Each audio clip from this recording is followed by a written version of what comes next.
Those of us in the UN pro-life and pro-family movement have focused on the documents under negotiation, and you might say that we have missed the forest for the trees. This is an American expression that means that we have focused on details and perhaps have missed the larger picture. It is true we have been successful in stopping abortion from becoming an international human right, and we have largely stopped the homosexual movement. As large as these issues are, there are still larger issues at the UN that we have almost missed. What I will describe to you in this talk is the larger picture, which is that the UN radicals, in alliance with radical lawyers and judges and other activists and advocates around the world, are attempting the greatest power grab the world has ever known. They seek to decide for all mankind the most intimate details of people's lives, and they are determined to do this from their lofty and elite perches at the United Nations in New York, the European Union in Brussels, and other centers of international power. In order to achieve this, they must also remake the international system, where once international relations meant relations between and among states, it now means international bodies interfering with the personal lives of individuals. Where once sovereign states determined what was best for people within their borders, the transnational progressives, their own term, seek to usurp this power from the states and from the people. What we face is a tsunami change in social policy and in the international system. The result of this is a monumental democratic deficit. Ask yourself, who is your representative to the United Nations? The fact that none of you can do this points up this huge democratic deficit because it is these people who have taken it upon themselves to direct your intimate lives. This is the big picture, and it strikes at all families all over the world. And it strikes at all countries too, north and south, east and west, rich and poor. We are all in this fight together. The Pro-Life and Pro-Family Coalition at the UN began our work during the preparatory phase of the Cairo Conference on Population and Development in 1994. Our opponents began at that time to advance an international right to abortion in UN documents. At first they tried to get an explicit right to abortion. They were defeated at Cairo and at subsequent UN conferences by a coalition of Christians and Muslims that was created by John Paul the Great. Because this great alliance defeated radical efforts to make abortion a universal right, they began an extended effort to advance their agenda through lying and trickery. They created code words such as reproductive health. From the time of Cairo to this very day, they have successfully placed reproductive health or reproductive rights into countless UN documents. The most important thing to know about this phrase is that it has never been defined by governments in any binding document as including a right to abortion. Our sophistication on these questions have grown significantly since those days. Over the years, we have come to know their intentions in adding this phrase to non-binding UN documents, and this is what we call the soft law strategy. Soft law refers to efforts by international radicals to advance an idea known as customary international law. Customary international law is law that is not necessarily written down, but that is understood over time to bind states nonetheless. This is achieved through long-standing universal state practice with the understanding of legal obligation. In order for customary law to emerge, three things must be present. There must be universal state practice. This means that all countries must practice whatever it is. Second, this practice must have gone on for a long time. It cannot happen overnight or even over decades. Third, states must practice it based on their understanding that they have a legal obligation to do so. This is a very high bar and explains why there are so few items considered as customary international law. One of them is safe passage of diplomats. Another is piracy. Proponents of abortion make the case that if the phrase reproductive health is repeated enough times in non-binding UN documents, then a customary international law on abortion has been achieved.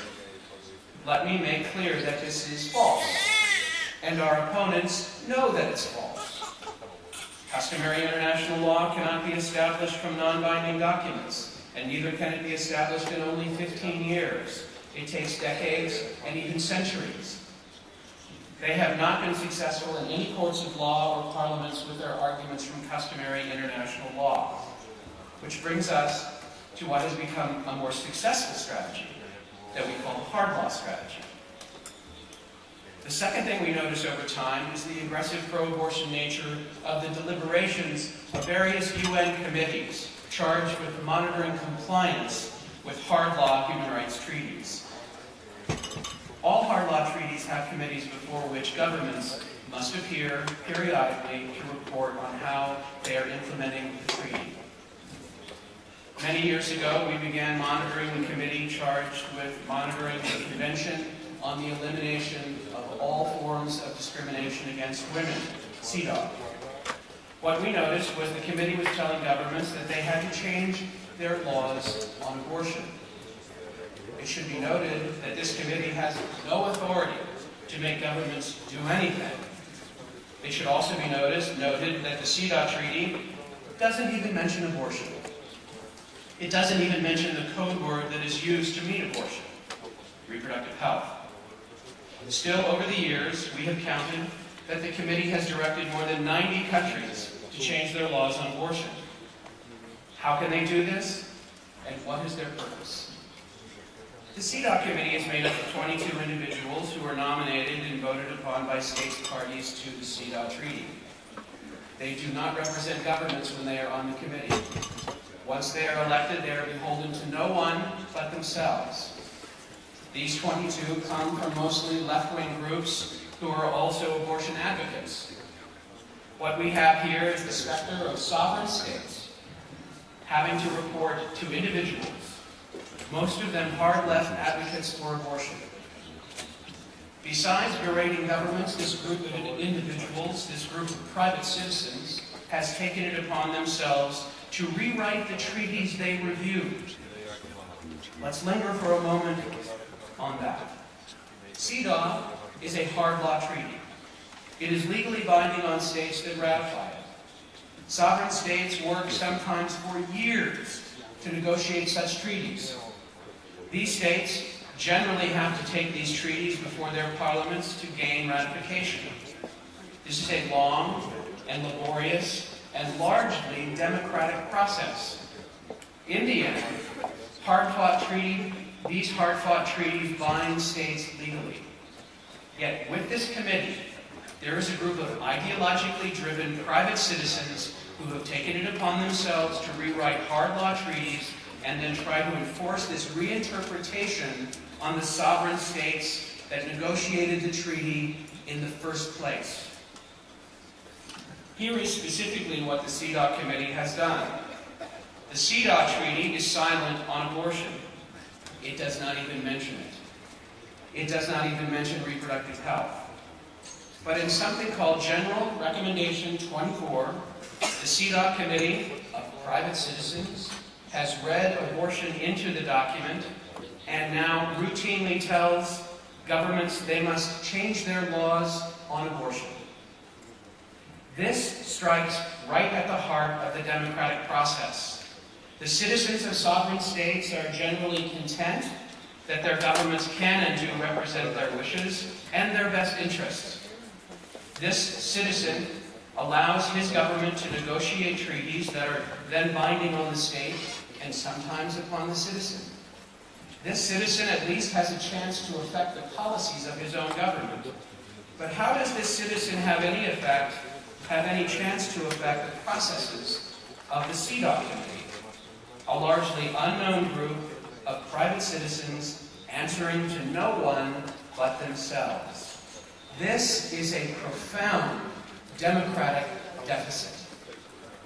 What of the effect of these rulings by the CEDAW committee? Does anyone listen? Do their rulings have any effect on the law? Yes, they do. They certainly do. In recent months, the High Court of Columbia has overturned their country's laws on abortion, and in the process cited what they considered to be treaty obligations under CEDAW. Judges of the Mexican Supreme Court have determined the same thing, that there are treaty obligations under CEDAW to overturn laws against abortion. And all of this is a lie.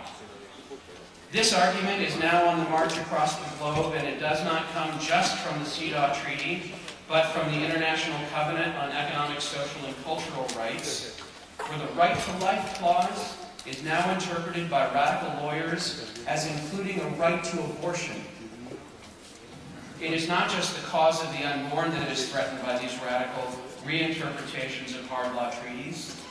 Radical homosexual groups, along with UN representatives, now interpret international treaties as including sexual orientation and gender identity as categories of non-discrimination, just like sex, race, religion, national origin, and other well-established categories. UN committees will soon begin directing states to mandate homosexual marriage, homosexual adoption, and the teaching of homosexual propaganda to little children. One must not think these outrageous maneuvers affect only countries in the developing world. It is happening in the developed world too. In fact, it is happening in the United States. A few years ago, the United States Supreme Court made homosexual sodomy a constitutional right. In doing so, the Supreme Court referred to so-called new international norms and to rulings of the European Court of Human Rights. When the U.S. Supreme Court overturned the death penalty for those whose crimes were committed as juveniles, the court cited the Convention on the Rights of the Child, a treaty that the United States has never even ratified. When the Supreme Court, this is hard law strategy of the hard left, in fact, is and will affect every country in the world.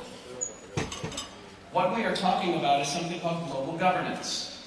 Through the use of soft law and hard law, there is a lattice of newly claimed norms that are being forced upon governments and upon the people. These norms, these new norms, have never been officially decided or voted upon. They are reached through treachery, lies, deceit, and raw power. Those doing this do not believe in the democratic process. They believe in their own superiority. They believe they know better than democratic elected officials. And they certainly know better than mothers and fathers and other citizens around the world. The big picture is that they are moving on many fronts. They are moving on the UN front through the drafting of documents, hard and soft, and then through the interpretation of these documents. They are moving through the court system around the world and imposing legal changes based on these reinterpretations of hard law treaties and non-binding resolutions. Why does this matter? This war is being waged against three sacred sovereignties: the sovereignty of the nation, the sovereignty of God and His church, and the sovereignty of the family. We will stand before the judgment seat of God alone, as individuals. But on this earth, He provides for us certain institutions whose nearly sole purpose is to teach us His law. These mediating institutions, the nation, the church, and the family, are really our sole teachers. If any one of them goes wrong, we may be lost. If each of them goes wrong, we will be utterly lost. Our opponents insist that each of these institutions must change. They must become different than how God made them. And in this change, they will be destroyed. And these are the stakes. They cannot get any higher. The good news is that God called us to this dangerous time and this place for a purpose, and it was not for life of ease. He called us into this time and this place, which is a time of great tumult. He called us into this time and this place to defend His creation from those who would sully it. Some may long for a life of ease and comfort, and this is not what God had in mind for you or for me. There is no finer time to be alive than right now, for there never has been a time when good men and women are so very needed. The promise of this Congress, and others like it, this is your promise and my promise. We will defend the church. We will defend our families. We will defend our countries. We will meet the radicals in the courts. We will meet them in the parliaments. We will meet them in the universities and the high schools and the grade schools and the public square. Wherever they are, we will also be there. And we will never give up. We will never give in. We will never surrender. And I say this to our opponents who are in this room right now. We will never give up. Thank you.